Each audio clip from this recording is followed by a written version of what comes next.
Chittagong Kalurghat চেকপোস্টে CNG driver ও পুলিশের হয়রানির অভিযোগ। বিপাকত সাধারণ মানুষ। তথ্যচিত্র প্রতিবেদন রিয়াজ চৌধুরী, চিটাইঙ্গে টিভি। চট্টগ্রাম মহানগর কালুরঘাট চেকপোস্টে সিএনজি ড্রাইভার অলর ওপর হয়রানি এখন চরম আকার ধারণ গইজ্জি। বিশেষ গড়ি বোয়ালখালীর গ্রাম সাইডর সিএনজি লই শহরত গ্যাস ভরিতে আইলে পুলিশ আর ট্রাফিক পুলিশে চেকপোস্টে গাড়ি আটকাই দিয়া শুরু করে হয়রানি। বোয়ালখালীতে হনো সিএনজি পাম্প ন থাকার কারণে ড্রাইভার অক্কল বাধ্য ওই মৌলভীবাজার গ্যাস পাম্পে গ্যাস ভরিতে আই। কিন্তু কালুরঘাট চেকপোস্টে আইলে গ্রামর গাড়ি শহরত আইসি এই অজুহাত দেহাই পুলিশে গাড়ি আটকাই।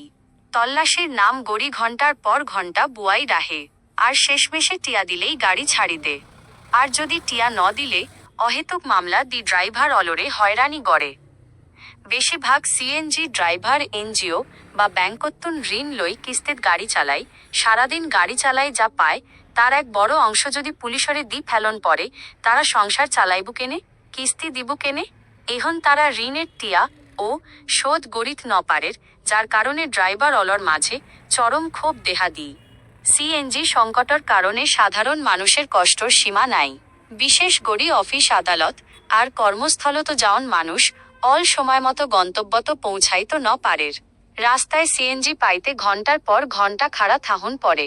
কালুরঘাট চেকপোস্টত হয়রানির কারণে অনেক ড্রাইভার এখন শহরত আইতে ডরায়, যার কারণে যাত্রীরা চরম ভোগান্তিত পয়জি।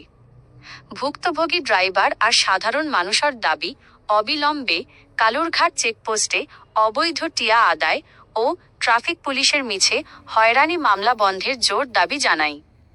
বোয়ালখালীর সিএনজি ড্রাইভার নির্বিঘ্নে গ্যাস ভরিত যাওয়ানোর সুযোগ দি জনদুর্ভোগ কমানোর লাই প্রশাসনের দৃষ্টি আকর্ষণ গড়া ওই অনরা চাইতু লাইগুন চিটেইঙ্গে টিভি চাটগাইয়া হতায় চিটেইঙ্গে খবর।